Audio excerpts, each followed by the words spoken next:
Okay, so today we got another true crime from Dr. Insanity. We got parents discover their son is a wanted killer.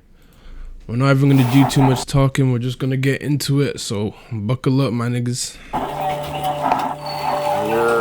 We're Brandon. Rachel. Jeremy. Yo, bro, Brandon is such a default name for like a white killer, bro. It's a white serial killer. Brandon's just such a default name, bro. Like, you wouldn't even be surprised that his name is Brandon. This is 21-year-old Brandon Reisner, standing alongside his two parents. For the last 6 hours, Brandon has been on the run from police after brutally killing his best friend. Yo. Keep going. You jumped the fence. Head back towards Collinwood. And as Brandon's parents learn their son is an alleged killer, all they can do is pray as they patiently wait for their son's fate. Rachel, Jeremy, if y'all can have a seat out here. Would you like to talk in private? Yo, bro, he messed up, bro. His parents look like good people, too.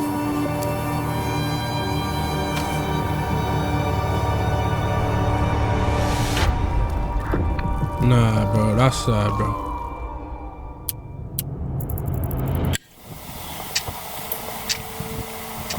On a cold November morning in 2022, a ditched Toyota Prius would be discovered by officers in Rome, Georgia. There's nothing. That's what I was looking for. There's nothing. Why this car was ditched in the middle of a creek is something police were yet to figure out. Y'all don't think he's in there? No, I didn't already come down there. Okay. Son's name's Aaron Davis. Supposed to be coming to Rome to see some friends and going to Alabama to see his girlfriend. I don't think he made it there. Nah. I wonder where he's at. Why his car down there? Well, no shit. Obviously, he didn't make it there, man. Come on, bro. No shit. Nah. I wonder where he's at. Why his car down there? His car's in the ditch. The crazy thing is, there's nothing. I mean, there was no acceleration. It's almost like it just rode off in there or something. Yeah. Did it go all the way up in park or something? Yeah, I mean, there's lights on like it's, but it ain't running. I rode over here to see what was going on. He was down there changing out the trash. A tow truck would eventually come and lift the vehicle out from the creek. And upon searching the license plate number, they would discover it belonged to 21-year-old Aaron Davis. Yo, bro, is that how they talk in Georgia, man? They sound like they from the country or something. I thought Georgia sound like, I thought they just talk how Atlanta niggas talk, bro. Luckily, the town of Rome, Georgia is relatively small, and officers were already familiar with the name. So, Lieutenant Sailors would give Aaron's father a call a few minutes later. Alabama. Okay. Yeah, can you see if you maybe can get a hold of him and check in with him, see where his car's supposed to be? So you just found the car abandoned there? Yeah, it's actually off in a little ditch. We're in the process of getting it out. I don't think there's anybody in it right now. Aaron's car being ditched is just as much of a mystery to his father as it is for the police. However, he did have some useful details he was able to give the lieutenant following this call.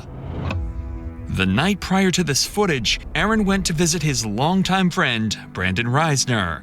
The two had been friends since middle school, and their friendship continued all the way through college. You know, Aaron he looks had like just a stand-up recently dude, bro. graduated from Brigham Young University, so his over 60-mile travel to visit Brandon was meant to celebrate the new start to adulthood. Oh, no. But ever since Aaron had left for Brandon's house, nobody had heard from him, and his phone would go straight to voicemail. That Aaron nigga All of looks like a these default strange white guy, mysteries would lead Aaron's father to file a missing persons report, and an investigation to find Aaron would officially begin. First, and most obviously, police would give Brandon Reisner a call, as he was supposedly the last person to have been in contact with Aaron.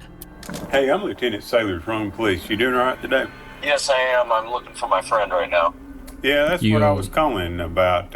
You hadn't heard from him? I have not. I've tried calling him, and it's just gone straight to voicemail. And I heard he was at Heritage Park, so that's where I'm at right now. So I'm looking around. Do you guys know where the car was?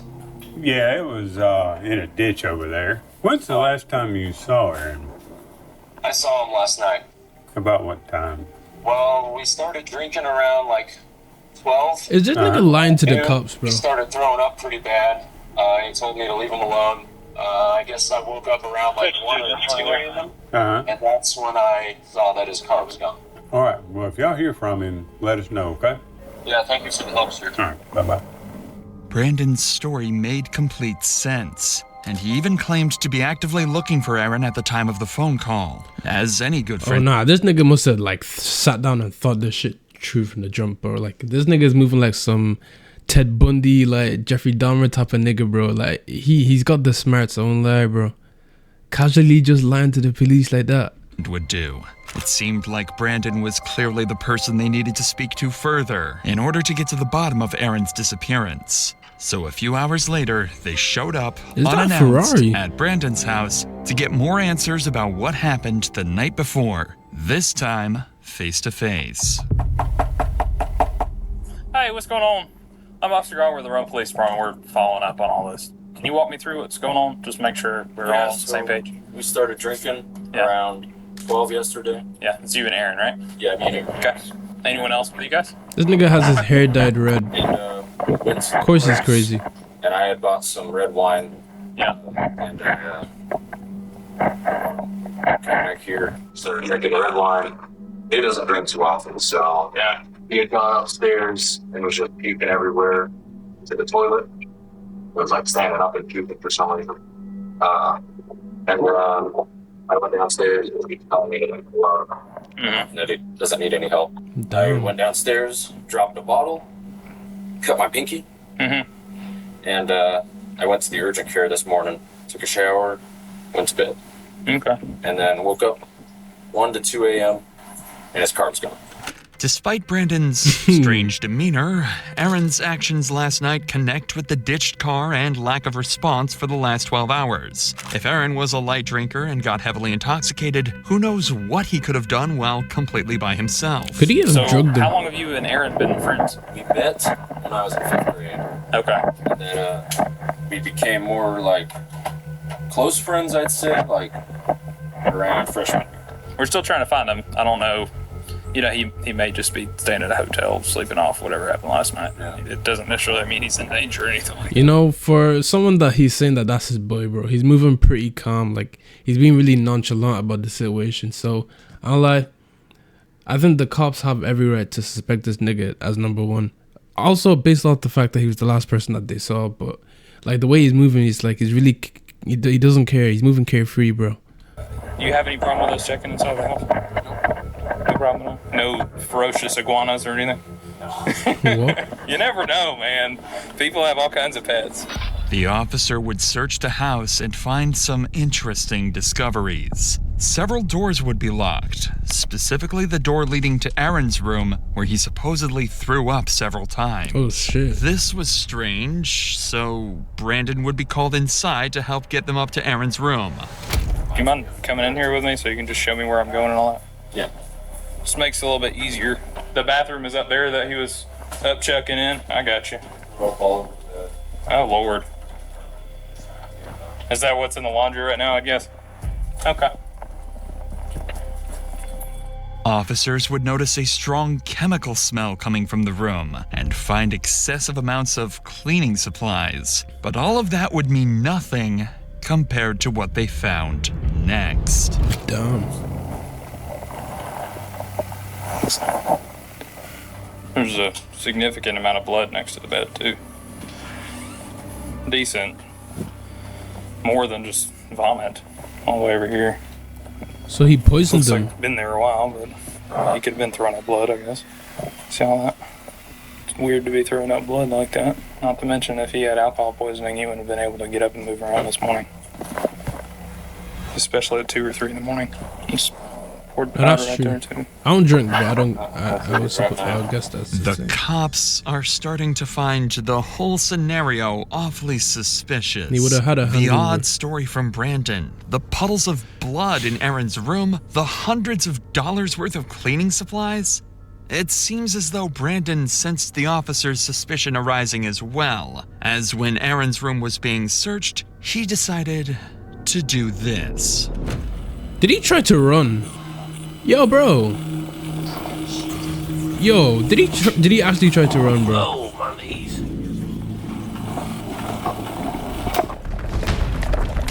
Yo.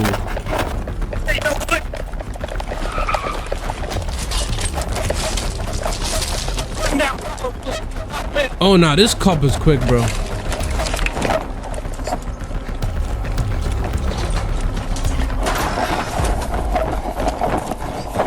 He jumped the fence. Headed back towards Collinwood.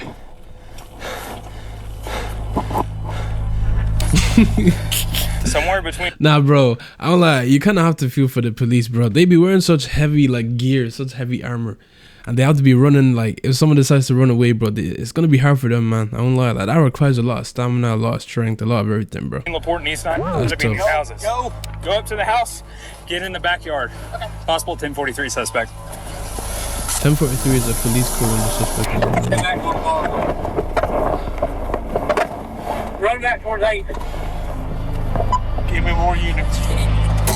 Oh, it's calling for backup. Unfortunately, officers lost sight of Brandon. He officially managed to escape the police, at least for now. Yo, how quick is this Desperate nigga? for any leads that might aid in finding Brandon, police began going door to door around the neighborhood, questioning witnesses who might have caught a glimpse of where he had fled. During this effort, one officer encountered a neighbor who happened to be on a call with Brandon's father, Jeremy. Quickly, the officer took the phone to speak with him directly. Hey, sir, I'm Lieutenant That's Silas so Rome ironic. Police. Hi, I'm Jeremy Reisner, the homeowner, Yes, and my Brandon's father. Yeah, we're probably going to need to talk to Brandon. Do you know where he is? No, I thought he was still at home. Now, earlier we had told him maybe drive around the areas where they normally hang out and try to look for him, for Aaron. Okay, we'll keep trying to get hold of him. We're still about an hour away, working our way there. Even Jeremy was clueless regarding Brandon's whereabouts, and seemingly so was everyone else, as an entire hour would go by with Brandon nowhere to be found. Damn.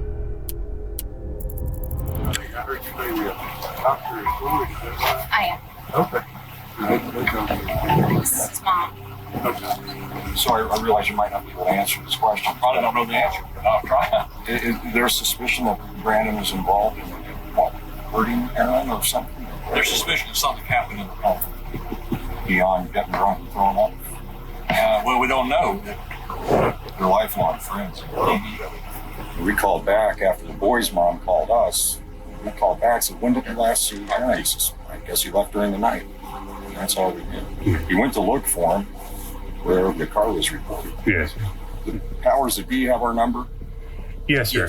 Yeah. Yo, bro, his dad seems like such a trying stand-up his best dude, to bro. assist the police with the investigation, Jeremy would return to his house, where he discovered Brandon's phone. Up until that point, Jeremy had been doing everything he could to help the police track down his son. However, after finding the phone, his cooperation came to a sudden stop. Oh, he refused to hand the phone over, leaving police to wonder, had he seen something on it? Or was he hiding something far more unsettling? Oh, But before we shit. get to that, Jeremy is not alone in facing a tragedy. Unfortunately, it can happen to any of us. Take Yvette Torres. She was walking home from work in Philadelphia when a truck struck her without warning. Morgan & Morgan fought for her in court and won her nearly $12 million.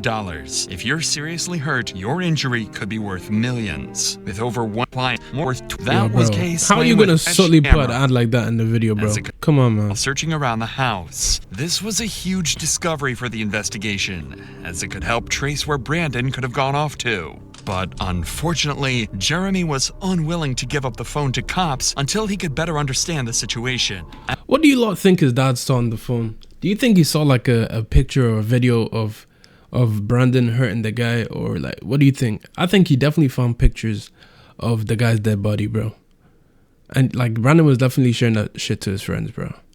After all, Brandon is his son, and he is innocent until proven guilty. So giving up the phone could be a tragic mistake. Yeah. Again, hours go by with no further leads or clues as to where Brandon went. That's a W, What Dad. Jeremy managed to find on Brandon's phone during this period will forever remain a mystery. However, when police spoke to him again, his demeanor would shift dramatically. What's the status? All right, so first of all, I understand you found his cell phone. That's right. You want to turn that over to us? Maybe. Okay. I do. My gut says yes, but at the same time, Yeah, I mean, I don't know. we'll probably need to go through it and see at least maybe where he's been today. There is a significant amount of blood in that upstairs bedroom and on the carpet. But I wanted to be straight up with you.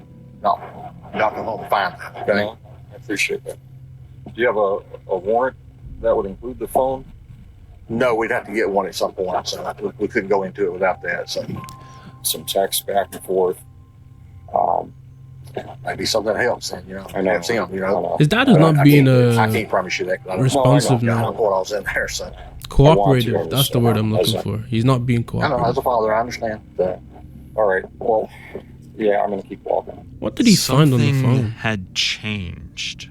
Whatever was on that phone had to be disturbing, and the officer seemed to have caught on to this as well.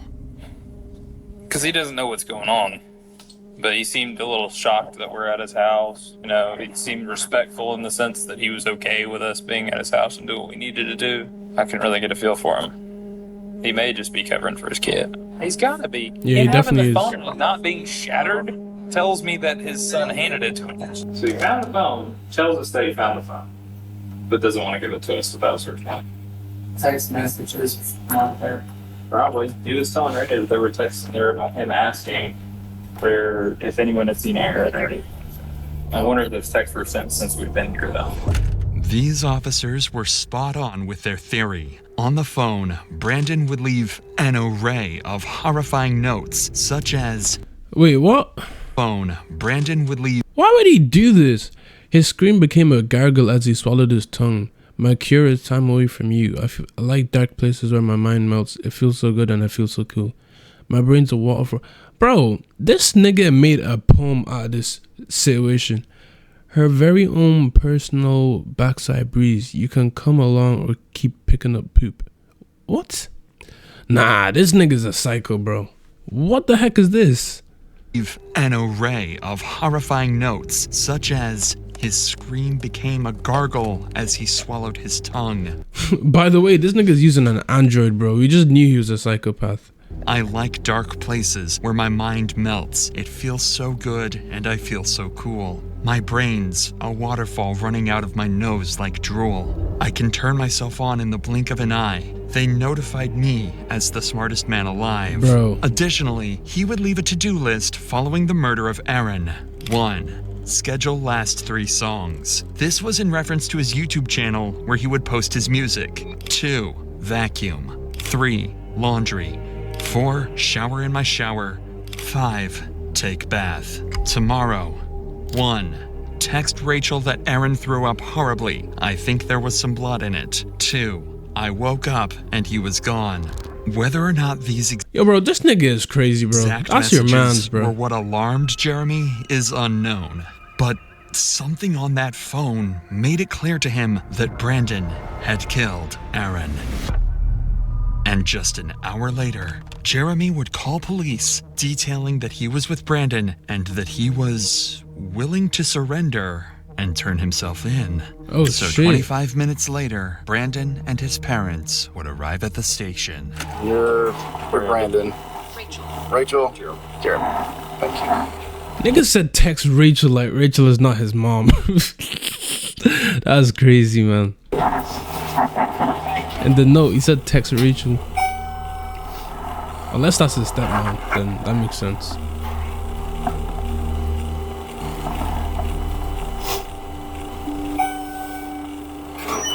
Nah, his dad is a good guy.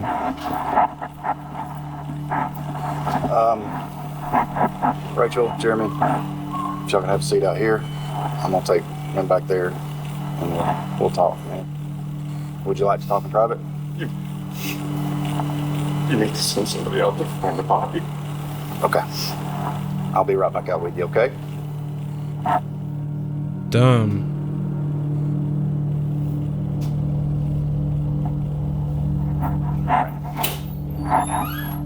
Anything in your pockets that I need to know about? Wallet and keys. Have those real quick. Anything else? No. Sorry about that. Go ahead and have a seat. This doesn't seem Now like his that first Brandon time, was- bro. This does not seem like his first time. He seems so unbothered. That's what I'm saying. Like, how did niggas do this shit, bro? What possesses you to go kill somebody, bro? Secured, the detective would sit him down to try and get a basic confession or any information that might ease the path to conviction. All right, like I was saying, I'm Detective York. I work here at the Rome PD, of course. Detective York, yep, that's me. So before we get started, got some paperwork you gotta fill out. The detective would start the interview by getting Brandon's basic information and contact addresses. So I'm gonna read you some stuff before we get started, okay? You have the right to remain silent. You have the right to talk to a lawyer for advice before you are asked questions and have him with you during questioning. I would like to. You would like a lawyer, okay? All right, sit tight for just a minute. Brandon was smart. He knows nothing he says in the interrogation room will go on to help him in court, so he decides to keep his mouth shut. While this is unfortunate for the detective, Brandon's parents are more than willing to have a discussion with him. So instead, he turns his attention over to them to try and get the information that he's looking for.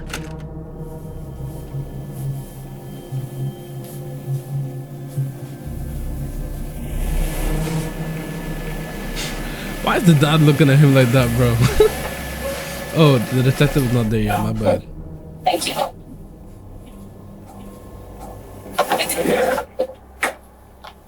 There's a lot going on right now. Anything that we can do to be all right now. Need you find that body. I can take you out. Try to show you. I can try to show you. You can try to show us The general area, yeah. Okay. There's an old cemetery. Up the hill. You turn left. Trendle, something like Trendle. Okay. We can show you. All right.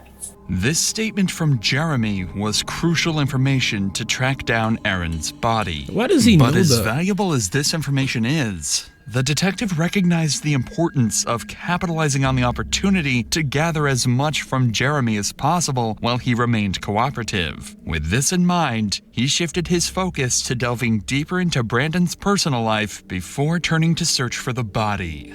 Brandon was probable for college because he was having anxiety attacks, he was having suicidal thoughts, he was having visions, brought him home to make it safe. I gotta get his medications right. Got a call from Brandon this morning at 9 or 10. He was asking about one thing up, vomiting, so they had drank. Yo. Dad finding out that he was vomiting upstairs in the carpet. That's all we heard. Then an hour or two goes by. Boy's mom calls us, or I called Brandon back like immediately after getting murder. He said, do you know where Aaron is? He says, no. Together around 5. And we were told Aaron had run away. Ran from the house, ran from the police.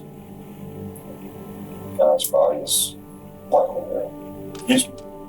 He's mentally unstable. You think? He has Tourette's since he was a kid, diagnosed as a kid.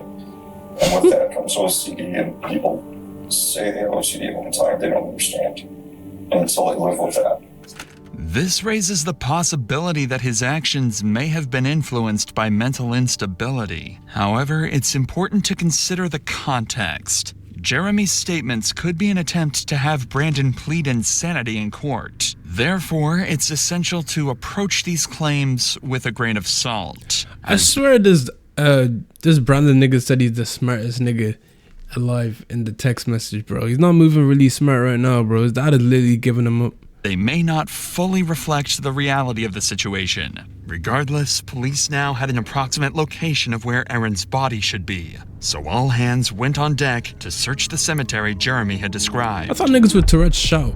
Aaron He was doesn't seem pretty calm. found buried in the cemetery. Oh shit. Behind a secluded area in the back of the property. Oh, no. Even worse was that his body was wrapped inside the very sheets he slept on in Brandon's house. The speculation had come to an end. Brandon Reisner was a cold-blooded murderer.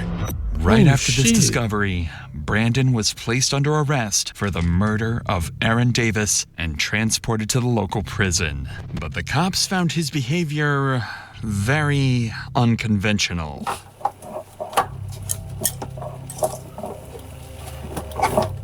Stand right there. Come Oh nah, bro. Go up to the counter, right? Let them follow their instructions. This is his property. You got ID in here if you want. For me? No, we're talking to him. Oh. You got your ID in there. Oh, yeah.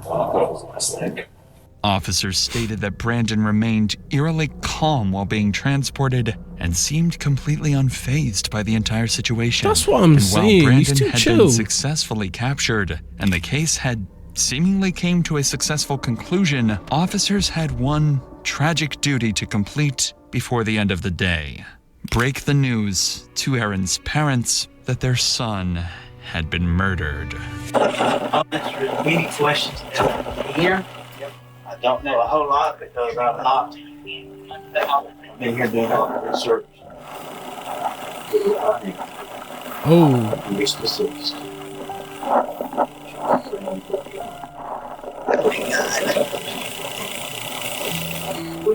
Why would he do that?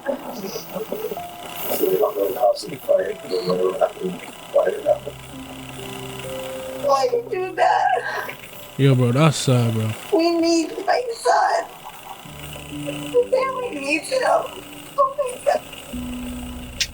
Aaron was a recent college graduate and a good kid with a bright future ahead of him. His sudden death is nothing short of an evil, horrifying act on Brandon's behalf, and justice had to be served for Aaron's and his family's sake. Yo, bro, that's sad. That man. justice would come inside the courtroom on July 18th, 2024. Ain't no way that's this nigga, bro. He gained weight. Justice And would a come beard. inside the courtroom on July 18th, Yo. 2024. Brandon was left with little to no defense for his crimes, and his plea to claim mental insanity was quickly ruled out. And I have come to the conclusion that justice requires that Mr. Reisner be sentenced on count 1 to imprisonment for life without parole. Oh. And that's what I'm going to do.